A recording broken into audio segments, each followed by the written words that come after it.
great effort, considering all the circumstances. I'm super proud of the guys, and they on a quick turnaround, they took a scouting report. They really hung with the game plan, and we obviously made some adjustments from last time we played these guys, and these guys get a ton of credit. And also, I want to give my staff a ton of credit. We did a lot of things out there that traditionally I'm not very comfortable with today, and those, I almost get emotional thinking what those guys mean to me. That they had some great ideas, and we hung with it, and those guys, I told them after the game, our staff, the care factor is off the charts. So, for those guys to talk me into what we did today, they deserve a lot of credit, because I can be pretty hard-headed sometimes. All right, we'll open up for questions. Start down here. Tommy, when you hear 24 for 25 from the free throw line, what does that mark mean to you? It's a game of averages, it's great. Step up and make them, and yesterday I think we missed some early, and it's maybe just getting a feel for the arena, the ball, the gym, the rims, the whole thing, and then, when Zoo makes his free throws like that, and you get locked in Zoo, he's pretty special. And Dalen, the way he played today, all around was great. Dalen's a high character guy, and I'm the least bit surprised that he stepped up and made those 2 huge threes down the stretch of the game. That's not the first time Justin has stepped up into the starting role. What did he do? Well, you guys know what Justin means to the program. It means to me. He was awesome, and I literally had 0 reservations, and once Kerr's injury, we kind of knew what it was going to be. I felt like we had a great chance to win the game. Colorado, exposed us a little bit a few weeks ago, and like I was telling you guys, sometimes I don't mind losing, because it gives you a chance to kind of recalibrate and fix things, and we fix things, and that's what this program is about growing, responding, and being high characters. So Justin, he fits that to a T, and I'm just going to see if I can petition the NCAA for a 7th year of eligibility. Hey, Tommy, Jabari Walker for the Buffs was definitely making it rain in the first half, but in the second he took 1 shot in total from the floor. How did you guys go about adjusting coming out of halftime to deprive him of looks? And, well, hey, I'll tell you what, if you want to get hot, play against Arizona. We I don't know, we're a little bit snake bit right now, or we're leading to it, but Jabari's a really good player, and he wasn't shooting the ball well early in the year, and he's shooting much better late, and we kind of picked our poison a little bit, and we kind of got a little more sticky to him and closed out a little bit harder in the second half, and but the other thing that disrupted it was fouls, and and that's a sneaky thing that's valued in this game is pinning fouls on the other team's best players, and we wanted to attack those guys inside out. We wanted to attack them off the dribble, and pin fouls on them, and I think that kind of the second half was neck and neck, and then we got both those bigs on the bench, and we were able to kind of extend a little lead and ride it out. Azules, can you talk about that first half? 18 points seemed like you were playing on a different level. Yeah, so we have some plays where I have a chance to go by myself. I have other options, but they guarded me that I was able to drive the ball, so I just drove the ball and then made decisions. So. And when he shoots his left-hand jump hook like that, it makes his coach really happy. Tommy, what did they talk you into your assistance? Just to be have way more gap integrity in our defense, and then we kind of got the ball pressure a little bit better once we settled into the game. And I think down at CU, they scored like over 50 points in the paint, and we lost all of our defensive principles. And we're a great paint protection team, and now. Sometimes I get greedy and I want both. I want the paint protected, and I don't want to give up any threes. And usually that's a pretty good formula, but sometimes you got to pick your poison against these teams. And a short prep, we picked our poison. We knew we were going to be down bodies a little bit, and so we wanted to be good ball pressure and stickier in the gaps. And I think our guys, they obviously did a great job executing it. And I don't know how many 2-point field goals they made.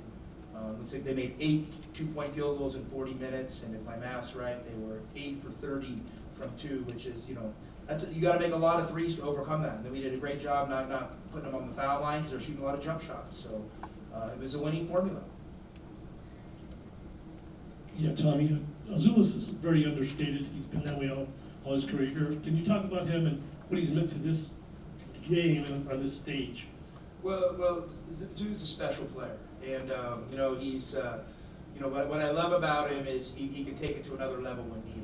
And you know, you think over the course of his career there has not been too many big games where he hasn't shown up and been, you know, one of, if not the best player on the court. So you know, I count on that. You know, I count on that. And I just kind of every once in a while I give him the look like I did today, like, hey, you know, we need the great Zoo today, and you know, and then he just gives me the nod and then acknowledges it, and then he goes out and does it, and he makes it good. And I'm so excited, you know, about the progression he's made this year, and I think we're getting an amazing foundation built. And next year, I think, you know, we'll see what happens, but I think there's amazing potential for him to take even a bigger jump.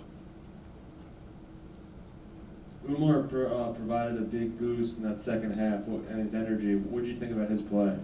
I mean, Umar's been outstanding. I mean, like we say it over and over again. We count on that. And you know, when they had a ton of foul issues, you know, Umar, you know, kind of they had to get some guys on the bench, and you know, you think, well, should we keep the big guy out there when they were playing small ball? And we decided to roll with it because I wanted to see how they were going to adapt to him. And you know, when he caught that ball over the top and dunked it, I think he sent a message like, you know, we're big and strong, and he was pinning a ton of fouls on him. He was one of the ones pinning all those fouls from the guys. But hey, guys, Justin's the man of the hour here. I think you guys need to ask him some more questions. You got enough from me. Here we go. Set it up perfectly. I was going to ask him a question. Justin, can you talk about what, going into the game, if Kirk Kriisa had talked to you in particular, giving you a pat on the back, what have you, what are some of the words of motivation that he talked about before you got into the game? Yeah, he, you know, we talk all the time, so he was just like, you know, you got this. That's all he was telling me. You got this. I don't need to tell you anything. I know you're going to go out there and play great. But I started asking him questions, you know, at halftime, just, you know, what do you see out there? You know, you see anything that I missed? And he was like, man, just go out there and hoop. You're good. You're doing good. They're shooting the ball really well right now, and you know that's a great team. You know, Colorado's a great team. So yeah, he was letting me know that I was ready for it, and I knew I was ready, but I just wanted to hear some things from him.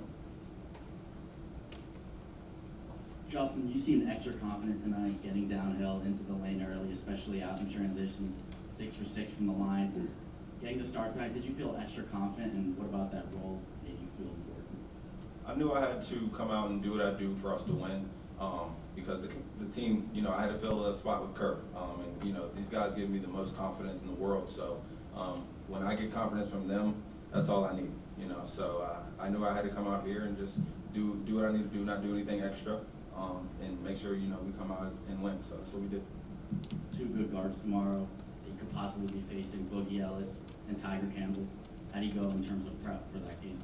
We're going to do what we've been doing all year. We're going to, you know, look at the scout and you know, game plan. Like he said, our coaching staff does a great job.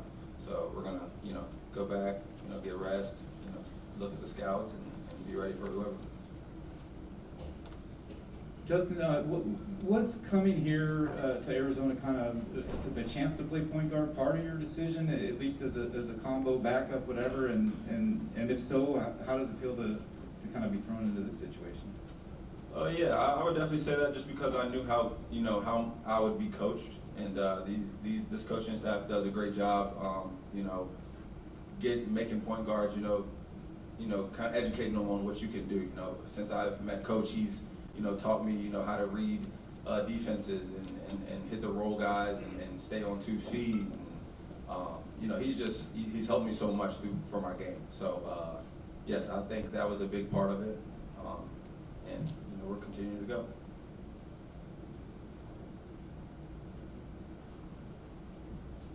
Justin, I know your final couple press conferences at Arizona, you talked about what it meant to be as Arizona Wildcat. Talk about a little bit about it more now that you're playing in the Pac-12 tournament, to see all the fans come out. What does it feel like, and how proud are you to be Wildcat? I'm extremely grateful. As you guys just seemed like they were the loudest in the gym, and I think we've had the most fans. So they're you know, they have my heart, and they always will. I'll say it again, it's the best decision I've made, and I'm just excited to continue this run. Tommy, obvious question, any updates on Kerr? Any thoughts on what's He's got a sprained ankle, and you know, we got a great training staff, and I think, you know, I don't think the severity of it is, you know, I think him playing next week is a real possibility. You know, I mean, and we're just going to take it day by day, but you know, I mean, I think everything else all the major stuff checked out okay, and now it's just a matter of attacking it. Actually, that was my question too. Any others?